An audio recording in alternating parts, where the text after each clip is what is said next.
ನಮಸ್ಕಾರ, ನಾನು ಬಿಂದು. ಮರಳಿ ಸ್ವಾಗತ. ನೀವೆಲ್ಲರೂ ಚೆನ್ನಾಗಿ ಕೆಲಸ ಮಾಡುತ್ತಿದ್ದೀರಿ ಎಂದು ಭಾವಿಸುತ್ತೇವೆ. ಇಂದು ನಾವು ಜಗತ್ತಿನ ಪ್ರತಿಯೊಂದು ಭಾಗದ ಎಲ್ಲ ದೇಶಗಳು ಪರಸ್ಪರ ನಿರಂತರ ಸಂವಹನ ನಡೆಸುವ ಜಗತ್ತಿನಲ್ಲಿ ವಾಸಿಸುತ್ತಿದ್ದೇವೆ.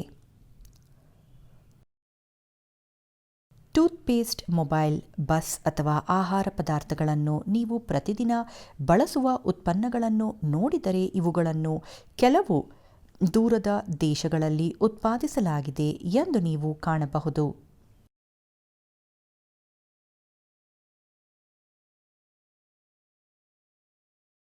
ನಾವು ಧರಿಸುವ ರೀತಿ, ನಾವು ನೋಡುವ ಚಲನಚಿತ್ರಗಳು ಮತ್ತು ನಾವು ತಿನ್ನುವ ಆಹಾರವು ಈಗ ಪ್ರಪಂಚದ ಪ್ರವೃತ್ತಿಗಳಿಂದ ಹೆಚ್ಚು ಪ್ರಭಾವಿತವಾಗಿದೆ. ನಮ್ಮ ರೈತರು ಡೀಸೆಲ್ ಅಥವಾ ರಸಗೊಬ್ಬರಗಳನ್ನು ಖರೀದಿಸುವ ಬೆಲೆ ಅಥವಾ ಅವರು ತಮ್ಮ ಉತ್ಪನ್ನಗಳನ್ನು ಮಾರಾಟ ಮಾಡುವ ಬೆಲೆ ಈಗ ವಿಶ್ವ ಮಾರುಕಟ್ಟೆಯ ಬೆಲೆಗಳನ್ನು ಅವಲಂಬಿಸುತ್ತದೆ. ಬಹುರಾಷ್ಟ್ರೀಯ ಕಂಪನಿಗಳು ಭಾರತದಲ್ಲಿ ಕಾರ್ಖಾನೆಗಳು ಮತ್ತು ಕಚೇರಿಗಳನ್ನು ಸ್ಥಾಪಿಸುತ್ತವೆ ಮತ್ತು ಭಾರತೀಯ ಕಂಪನಿಗಳು ಇತರ ದೇಶಗಳಲ್ಲಿ ಕಾರ್ಖಾನೆಗಳು ಮತ್ತು ಕಚೇರಿಗಳನ್ನು ಸ್ಥಾಪಿಸುತ್ತಿವೆ.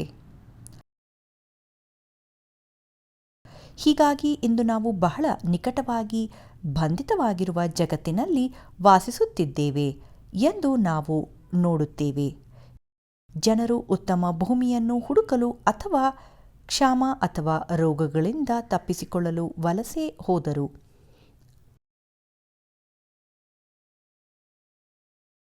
ನಾವಿಕರು ಸಮುದ್ರಗಳನ್ನು ದಾಟಿದರು. ಪ್ರಯಾಣಿಕರು, ಯಾತ್ರಿಕರು ಮತ್ತು ವ್ಯಾಪಾರಿಗಳು ಹೊಸ ಜನರು ಮತ್ತು ಭೂಮಿಯೊಂದಿಗೆ ಸಂಪರ್ಕ ಸಾಧಿಸಲು ಎತ್ತರದ ಪರ್ವತಗಳು, ಮರುಭೂಮಿಗಳು ಮತ್ತು ನದಿಗಳನ್ನು ದಾಟಿದರು.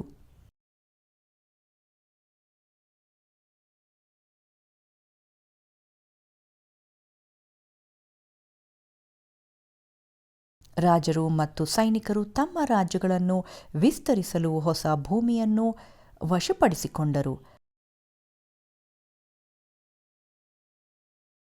ಧಾರ್ಮಿಕ ಗುರುಗಳು, ಕಲಾವಿದರು ಮತ್ತು ವಿದ್ವಾಂಸರು ಸಹ ತಮ್ಮ ವಿಚಾರಗಳನ್ನು ಹರಡಲು ಮತ್ತು ಹೊಸ ವಿಷಯಗಳನ್ನು ಕಲಿಯಲು ದೂರುಗಳಿಗೆ ಪ್ರಯಾಣಿಸಿದರು.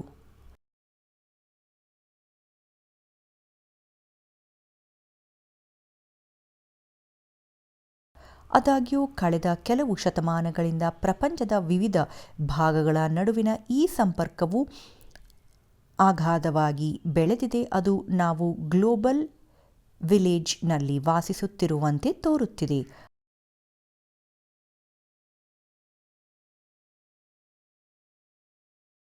ಆದ್ದರಿಂದ ನಾವು ಡೆಮಾಕ್ರಾಟಿಕ್ ಮತ್ತು ನ್ಯಾಷನಲ್ ರೆವಲ್ಯೂಷನ್ 17ನೇ, 18ನೇ ಮತ್ತು 19ನೇ ಶತಮಾನಗಳ ವರ್ಗ 9 ಸಾಮಾಜಿಕ ಅಧ್ಯಯನಗಳಿಂದ ಆಧುನಿಕ ಜಗತ್ತನ್ನು ಮಾಡಿದ ಬದಲಾವಣೆಗಳನ್ನು ಅರ್ಥಮಾಡಿಕೊಳ್ಳೋಣ.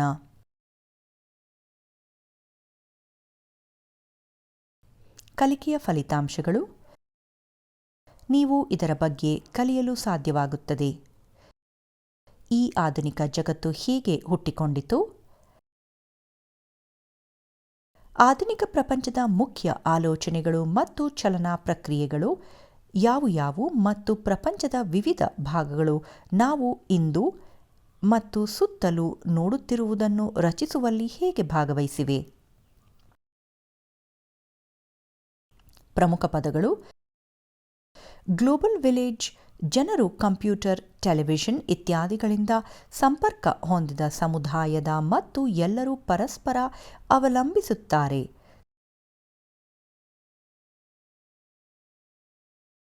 ಕೈಗಾರಿಕಾ ಕ್ರಾಂತಿ, ಮನೆಯಲ್ಲಿ ಕೈಯಿಂದ ಕೆಲಸ ಮಾಡುವುದಕ್ಕಿಂತ ಕಾರ್ಖಾನೆಗಳಲ್ಲಿ ಯಂತ್ರಗಳ ಮೂಲಕ ಹೆಚ್ಚು ಕೆಲಸ ಮಾಡಲು ಪ್ರಾರಂಭಿಸಿದ ಅವಧಿ. ವೈಜ್ಞಾನಿಕ ಕ್ರಾಂತಿ. ವೈಜ್ಞಾನಿಕ ಕ್ರಾಂತಿಯು ಆಧುನಿಕ ಕಾಲದ ಆರಂಭದಲ್ಲಿ ಆಧುನಿಕ ವಿಜ್ಞಾನದ ಹೊರಹೊಮ್ಮುವಿಕೆಯನ್ನು ಗುರುತಿಸಿದ ಘಟನೆಗಳ ಸರಣಿಯಾಗಿದೆ. ವಸಾಹತುಶಾಹಿ. ಒಂದು ಪ್ರದೇಶದ ಸ್ಥಳೀಯ ಜನರ ನಡುವೆ ನೆಲೆಗೊಳ್ಳುವ ಮತ್ತು ನಿಯಂತ್ರಣವನ್ನು ಸ್ಥಾಪಿಸುವ ಕ್ರಿಯೆ ಅಥವಾ ಪ್ರಕ್ರಿಯೆ. ಪರಿಕಲ್ಪನೆಯ ನಕ್ಷೆಯನ್ನು ನೋಡೋಣ.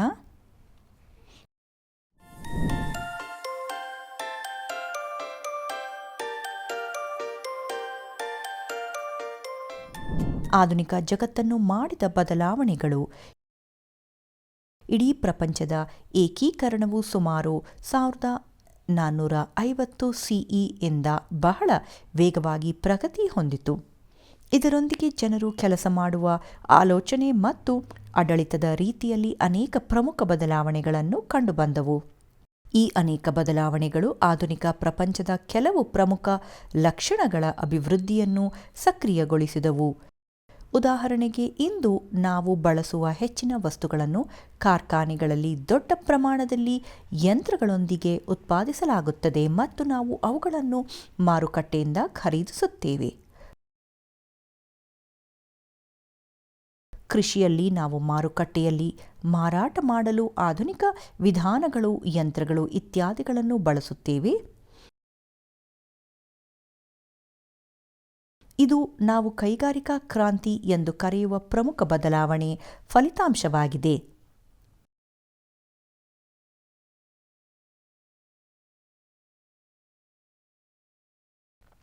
ಇಂದು ಹೆಚ್ಚಿನ ದೇಶಗಳನ್ನು ರಾಜರು ಅಥವಾ ರಾಣಿಯರು ಆಳುತ್ತಿಲ್ಲ, ಆದರೆ ತಮ್ಮ ದೇಶದ ಜನರಿಗೆ ಉತ್ತಮದಾಯಿಯಾಗಿರುವ ಪ್ರಜಾಸತ್ತಾತ್ಮಕವಾಗಿ ಚುನಾಯಿತ ಸರ್ಕಾರಗಳಿಂದ ಆಳ್ವಿಕೆ ನಡೆಸುತ್ತಿದ್ದಾರೆ. ಇದು ನಾವು ಪ್ರಜಾಸತ್ತಾತ್ಮಕ ಕ್ರಾಂತಿ ಎಂದು ಕರೆಯುವ ಪ್ರಕ್ರಿಯೆಯ ಫಲಿತಾಂಶವಾಗಿದೆ. ನಾವು ವಿಜ್ಞಾನದ ಕಾರಣಕ್ಕೆ ಹೆಚ್ಚಿನ ಪ್ರಾಮುಖ್ಯತೆಯನ್ನು ನೀಡುತ್ತೇವೆ. ವಿಜ್ಞಾನದ ವಿಧಾನಗಳು ಬಳಸಿಕೊಂಡು ಜನರು ನಮ್ಮ ಸುತ್ತಲಿನ ಎಲ್ಲವನ್ನೂ ಅರ್ಥಮಾಡಿಕೊಳ್ಳಲು ಪ್ರಯತ್ನಿಸುತ್ತಿದ್ದಾರೆ. ಭೂಮಿ, ಇಡೀ ವಿಶ್ವ, ನಮ್ಮ ಸುತ್ತಲಿನ ಜೀವನ, ನಮ್ಮ ಸ್ವಂತ ದೇಹ, ನಮ್ಮ ಭಾವನೆಗಳು, ನಮ್ಮ ಆಲೋಚನೆ ಕೂಡ. ಇದು ನಾವು ವೈಜ್ಞಾನಿಕ ಕ್ರಾಂತಿ ಎಂದು ಕರೆಯುವ ಪ್ರಕ್ರಿಯೆಯ ಫಲಿತಾಂಶವಾಗಿದೆ. ಬ್ರಿಟನ್, ಫ್ರಾನ್ಸ್, ಹಾಲೆಂಡ್, ಸ್ಪೇನ್ ಇತ್ಯಾದಿಗಳಂತಹ ಕೆಲವು ಯುರೋಪಿಯನ್ ರಾಷ್ಟ್ರಗಳು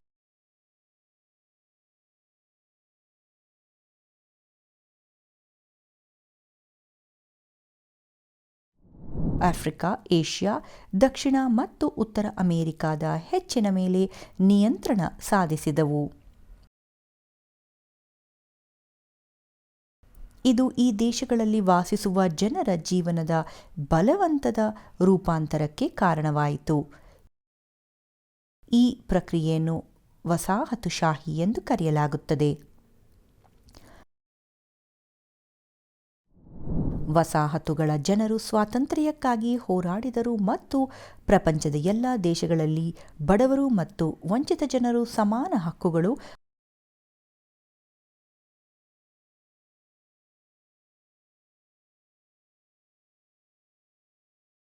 ಅವಕಾಶಗಳು ಮತ್ತು ಮಾನವ ಶ್ರಮದಿಂದ ಸೃಷ್ಟಿಯಾದ ಸಂಪತ್ತಿನಲ್ಲಿ ಪಾಲುಗಾಗಿ ಹೋರಾಡುತ್ತಿದ್ದರು. ಸ್ವಾತಂತ್ರ್ಯ, ಸಮಾನತೆ ಮತ್ತು ಘನತೆಯ ಈ ಹೋರಾಟಗಳು ಆಧುನಿಕ ಇತಿಹಾಸದ ಮುಖ್ಯ ಲಕ್ಷಣಗಳಲ್ಲಿ ಒಂದಾಗಿದೆ.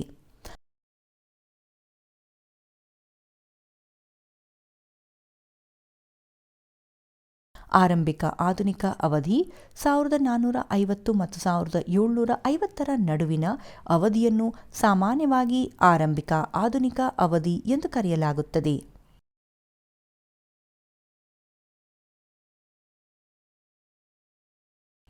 ಅದಕ್ಕಿಂತ ಮುಂಚೆಯೇ ಪ್ರಪಂಚದ ವಿವಿಧ ಭಾಗಗಳಲ್ಲಿ ಅನೇಕ ವೈಶಿಷ್ಟ್ಯಗಳು ಅಭಿವೃದ್ಧಿಗೊಳ್ಳಲು ಪ್ರಾರಂಭಿಸಿದವು. ಉದಾಹರಣೆಗೆ, ಭಾರತ, ಚೀನಾ, ಅರೇಬಿಯಾ ಇತ್ಯಾದಿಗಳಿಂದ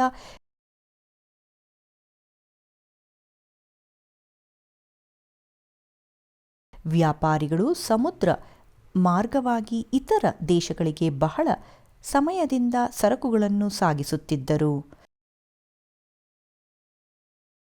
1492ರ ಸುಮಾರಿಗೆ ಇಟಾಲಿಯನ್ ನಾವಿಕ ಕ್ರಿಸ್ಟೋಫರ್ ಕೊಲಂಬಸ್ ದಕ್ಷಿಣ ಅಮೆರಿಕಾವನ್ನು ತಲುಪಿದರು.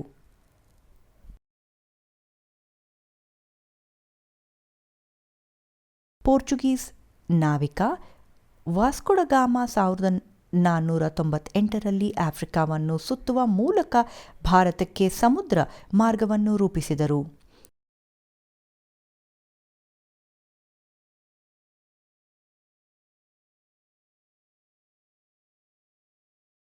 ಇದು ಯುರೋಪಿಯನ್ ಹಡಗುಗಳಿಗೆ ಆಫ್ರಿಕಾ ಮತ್ತು ಭಾರತದ ವಿವಿಧ ಭಾಗಗಳೊಂದಿಗೆ ವ್ಯಾಪಾರ ಮಾಡಲು ಮಾರ್ಗವನ್ನು ತೆರೆಯಿತು, ಆದರೆ ಸಮುದ್ರದ ಮೂಲಕ ಚೀನಾದವರೆಗಿನ ಎಲ್ಲ ಮಾರ್ಗವನ್ನು ಅನ್ವೇಷಿಸಿತು.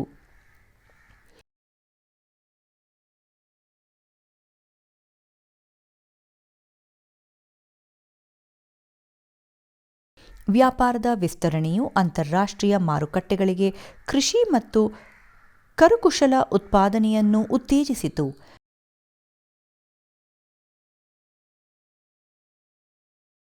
ಅಂತಹ ಮತ್ತೊಂದು ಬೆಳವಣಿಗೆ ಎಂದರೆ ದೊಡ್ಡ ಸಾಮ್ರಾಜ್ಯಗಳು ಮತ್ತು ಸಾಮ್ರಾಜ್ಯಗಳ ಉದಯವಾಗಿದ್ದು, ಇದರಲ್ಲಿ ಅಧಿಕಾರವು ಕೆಲವೇ ಜನರ ಕೈಯಲ್ಲಿ ಕೇಂದ್ರೀಕೃತವಾಗಿತ್ತು. ಅವರು ಬಲವಾದ ಸೈನ್ಯವನ್ನು ಹೊಂದಿದ್ದರು ಮತ್ತು ಆ ದೇಶವನ್ನು ಸ್ಥಾಪಿಸಿದರು ಮತ್ತು ತೆರಿಗೆಗಳನ್ನು ಸಂಗ್ರಹಿಸಿದರು. ಅವರು ಸಣ್ಣ ಸ್ಥಳೀಯ ರಾಜರು ಅಥವಾ ಸ್ವಾಯತ್ತತೆಯನ್ನು ಬಯಸುವ ಜಮೀನ್ದಾರರನ್ನು ಕೆಳಗಿಳಿಸಲು ಪ್ರಯತ್ನಿಸಿದರು. ಇದು ದೇಶಗಳ ಏಕೀಕರಣ ಮತ್ತು ಸಾಮಾನ್ಯ ಆಡಳಿತ ವ್ಯವಸ್ಥೆಯ ಅಭಿವೃದ್ಧಿಗೆ ಕಾರಣವಾಯಿತು.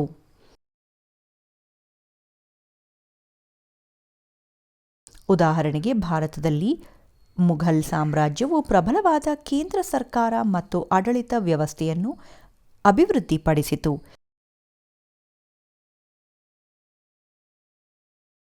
ಇದೇ ರೀತಿಯ ಸಾಮ್ರಾಜ್ಯಗಳು ಚೀನಾ, ಇರಾನ್, ಟರ್ಕಿ ಮತ್ತು ಯುರೋಪಿಯನ್ ವಿವಿಧ ಭಾಗಗಳಲ್ಲಿ ಹೊರಹೊಮ್ಮಿದವು.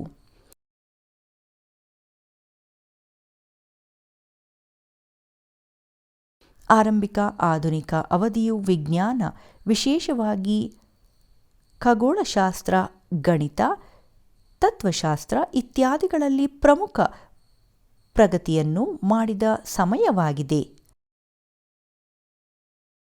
ವರ್ಷಗಳ ಕಠಿಣ ಪರಿಶ್ರಮದ ನಂತರ ಗೆಲೀಲಿಯೋದಂತಹ ಮಹಾನ್ ವಿಜ್ಞಾನಿಗಳು ಸೌರವ್ಯೂಹದ ಕೇಂದ್ರದಲ್ಲಿ ಸೂರ್ಯನು ಮತ್ತು ಭೂಮಿಯಂತಹ ಗ್ರಹಗಳು ಅದರ ಸುತ್ತಲೂ ಹೋಗುತ್ತವೆ ಎಂಬ ತೀರ್ಮಾನಕ್ಕೆ ಬಂದರು.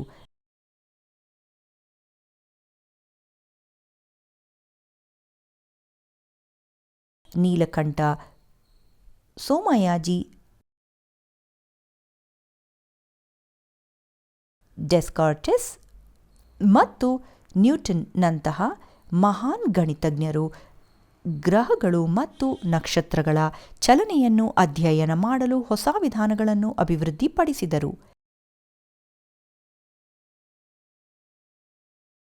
ಆದ್ದರಿಂದ ನಾವು ಇಲ್ಲಿಯವರೆಗೆ ಹೊಸ ಪ್ರದೇಶಗಳಿಗೆ ವಲಸೆಯ ಕಾರಣಗಳನ್ನು ಚರ್ಚಿಸಿದ್ದೇವೆ. ಕೈಗಾರಿಕಾ ಕ್ರಾಂತಿ, ವೈಜ್ಞಾನಿಕ ಕ್ರಾಂತಿ, ವಸಾಹತುಶಾಹಿ ಮತ್ತು ಪ್ರಜಾಪ್ರಭುತ್ವ ಸರ್ಕಾರದ ವೈಶಿಷ್ಟ್ಯಗಳು. ಆರಂಭಿಕ ಆಧುನಿಕ ಅವಧಿಯ ಚಿಂತನೆಯು ಮಾನವ ಸ್ವಾತಂತ್ರ್ಯ ಮತ್ತು ಸಮಾನತೆಯ ಕಲ್ಪನೆಯಿಂದ ಪ್ರಾಬಲ್ಯ ಹೊಂದಿತ್ತು.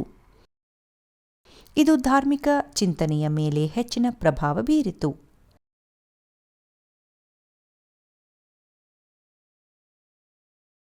ಕಲೆಯ ಕ್ಷೇತ್ರದಲ್ಲಿ ಇದು ಮಾನವರು ಮತ್ತು ತಮ್ಮ ಸುತ್ತಮುತ್ತಲಿನ ಪ್ರಪಂಚವನ್ನು, ವಿಶೇಷವಾಗಿ ಚಿತ್ರಕಲೆಯಲ್ಲಿ ವಾಸ್ತವಿಕ ಚಿತ್ರಣಕ್ಕೆ ಕಾರಣವಾಯಿತು.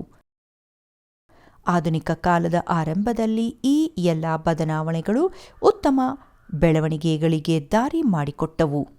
ಇಂದು ನಾವು ಪ್ರಜಾಪ್ರಭುತ್ವದ ಸರ್ಕಾರದ ಕಲ್ಪನೆಗೆ ಒಗ್ಗಿಕೊಂಡಿದ್ದೇವೆ. ಎಲ್ಲ ನಾಗರಿಕರು ಮೂಲಭೂತ ಹಕ್ಕುಗಳನ್ನು ಹೊಂದಿದ್ದಾರೆ ಮತ್ತು ಕಾನೂನಿನ ಮೂಲಕ ಸಮಾನವಾಗಿ ಪರಿಗಣಿಸಲಾಗುತ್ತದೆ. ಆದರೆ ಹಿಂದಿನ ಕಾಲದಲ್ಲಿ ಈ ರೀತಿಯ ಪ್ರಜಾಪ್ರಭುತ್ವ ಇರಲಿಲ್ಲ. ದೇಶಗಳನ್ನು ರಾಜರು ಅಥವಾ ಚಕ್ರವರ್ತಿಗಳು ಆಳಿದರು. ಅವರು ತಮ್ಮ ಇಚ್ಛೆಯಂತೆ ಕಾನೂನುಗಳನ್ನು ಮಾಡಿದರು ಮತ್ತು ಸಮಾಜವನ್ನು ಎಸ್ಟೇಟ್ಗಳಾಗಿ ವಿಂಗಡಿಸಲಾಗಿದೆ, ಪ್ರತಿಯೊಂದಕ್ಕೂ ಅದರ ಸವಲತ್ತುಗಳು ಮತ್ತು ಕಟ್ಟುಪಾಡುಗಳನ್ನು ಹೊಂದಿದ್ದವು. ಆದ್ದರಿಂದ ಈ ವಿಡಿಯೋದಲ್ಲಿ ಆಧುನಿಕ ಜಗತ್ತು ಮತ್ತು ಆಧುನಿಕ ಅವಧಿಯ ಪ್ರಾರಂಭದ ಆಧುನಿಕ ಪ್ರಪಂಚದ ಬದಲಾವಣೆಗಳನ್ನು ನಾವು ನೋಡಿದ್ದೇವೆ. ಹೊಸ ಪ್ರದೇಶಗಳಿಗೆ ವಲಸೆಯ ಕಾರಣಗಳು ಕೈಗಾರಿಕಾ ಕ್ರಾಂತಿ, ವೈಜ್ಞಾನಿಕ ಕ್ರಾಂತಿ, ವಸಾಹತುಶಾಹಿ ಮತ್ತು ಪ್ರಜಾಪ್ರಭುತ್ವ ಸರ್ಕಾರದ ವೈಶಿಷ್ಟ್ಯಗಳಾಗಿವೆ.